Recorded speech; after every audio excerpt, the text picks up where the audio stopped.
देखिए, इजरायल की महाजंग के से दूसरे चरण से हमास के नेता थर-थर कांप रहे हैं, क्योंकि इजरायल ने अपनी खुफिया एजेंसी मोसाद को उस शख्स के मर्डर का ऑर्डर दे दिया जो हमास का सिर है।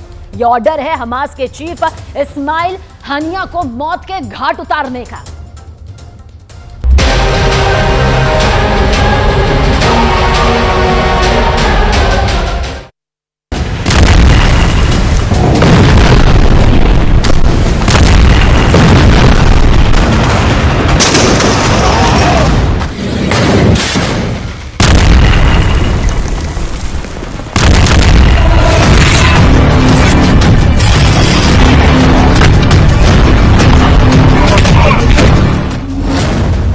गाजा से लेकर कतर तक, इस्माइल हनिया से लेकर याहिया सिनवार तक हमास के नेताओं के बीच हड़कंप मचा है।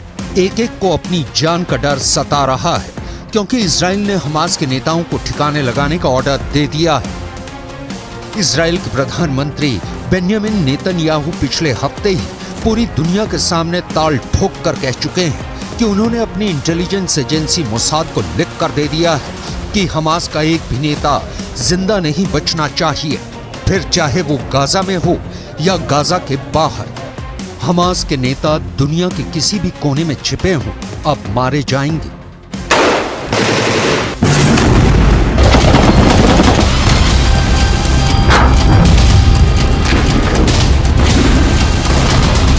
אנחנו עושים כל מאמץ להחזיר את חטופינו ובסופו של דבר נחזיר את כולם.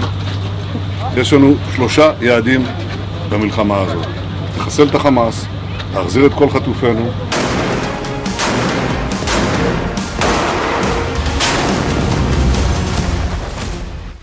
ऊपर से इस बीच मोसाद के हेड कतर पहुंच गए।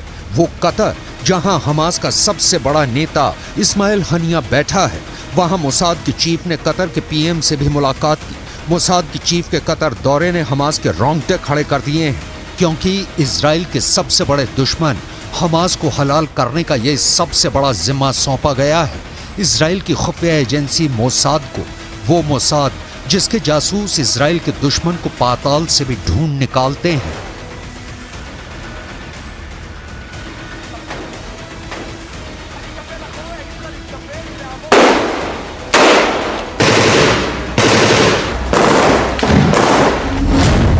यानी अब इजराइल सीधा हमास के सर, उसके दिमाग पर गोली चलाने की तैयारी कर चुका है, और इजराइल की पहली गोली चलेगी इस्माइल हानिया पर, क्योंकि हमास का दूसरा नाम ही इस्माइल हनिया है।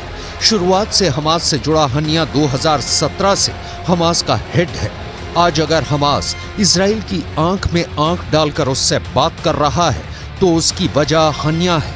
हमास की जंग की लड़ने की इस ताकत के पीछे हानिया का बहुत बड़ा हाथ है। हनिया सुन्नी मुसलमान है, मगर इस बात को भुलाकर उसने शिया ईरान से करीबियां बढ़ाकर हमास को हथियार से लेकर ट्रेनिंग और फंड, वो सब कुछ दिलवाया, जिसकी बदौलत हमास 7 अक्टूबर जैसा इजराइल पर अब तक का सबसे बड़ा हमला कर पाया।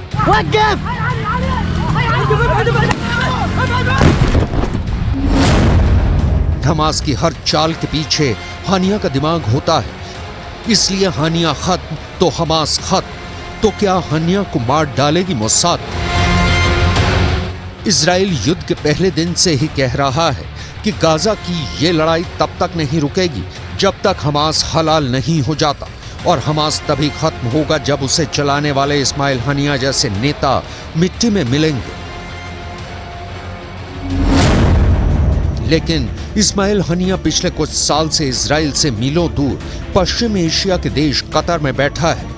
कतर ही इजराइल और हमास के बीच मध्यस्थता करवा रहा है, और कतर अमेरिका का पुराना साथी है। खबर यह भी है कि कतर इजराइल को साफ कह चुका है कि वो उसके यहाँ बैठे हमास के नेताओं पर हमला बर्दाश्त नहीं करेगा, और खुद नेतन्याहू कतर से वादा कर चुके हैं कि इजराइल कतर में कोई ऑपरेशन नहीं करेगा। मगर अपने दुश्मनों के आगे इजराइल को कुछ नजर नहीं आता, तभी तो उसने हमास के नेताओं को ठिकाने लगाने के लिए मोसाद जैसी अपनी एजेंसी को जिम्मा सौंपा। इसी बात से साफ है कि इजराइल के इरादे खूंखार हैं। मोसाद इजराइल के दुश्मनों को मौत के घाट उतारने के लिए पूरी दुनिया में बदनाम है।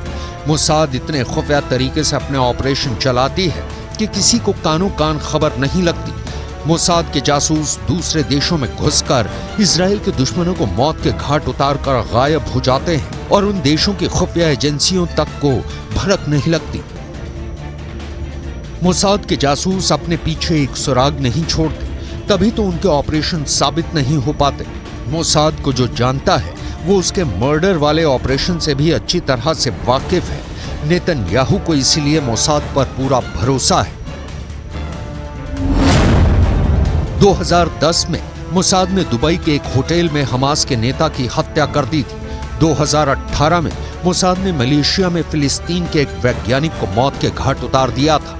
और तो और 1972 के ओलंपिक्स में अपने एथलीटों की हत्या का बदला लेने के लिए मोसाद ने पश्चिम एशिया से लेकर यूरोप तक कसूरवार फिलिस्तीनी संगठन के नेताओं को चुन चुन कर मार गिराया। ये तो ऐसा कांड है जिस पर हॉलीवुड के निर्देशक स्टीवन स्पीलबर्ग 2005 में फिल्म तक बना चुके हैं। इजराइल के दुश्मनों को चुपके से मौत के घाट उतारने के लिए मोसाद की एक खास यूनिट काम करती है। उसके जासूसों को हथियार से भी जान लेना सिखाया जाता है और हथियारों के बिना भी उन्हें बिजली की रफ्तार से इतनी तेज कार और मोटरसाइकिल चलाने की ट्रेनिंग दी जाती है कि अपने काम को अंजाम देने के बाद वो छू मंतर हो जाते हैं। बात सुनने में किसी एक्शन हॉलीवुड फिल्म की कहानी लगती है, लेकिन मोसाद के काम करने का स्टाइल किसी फिल्म से कम नहीं। –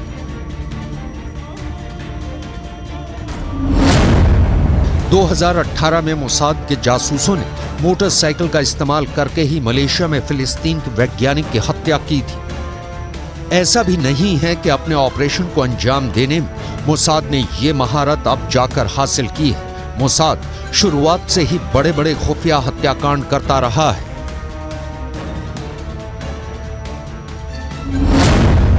मोसाद की जासूसी की बदौलत ही इजराइल 1967 की जंग में सीरिया से गोलान हाइट्स का इलाका हथिया पाया था और आज भी वहां इजराइल की सेना तैनात है। तब मोसाद ने एली कोहेन नाम के अपने जासूस को सीरिया भेजा था। उस जासूस ने सीरिया की सत्ता में बैठे बड़े बड़े नेताओं से सीरिया की सेना के ऐसे राज उगलवाए कि सीरिया को गोलान हाइट्स गंवाना पड़ा था। इस बार नेतन्याहू का सामना उनके पुराने दुश्मन से है। वो इस्माइल हनिया की रग रग से वाकिफ है, लेकिन हनिया भी जानता है कि मोसाद उसके पीछे है और उसकी एक गलती उसको हमेशा के लिए मौत की नींद सुला देगी।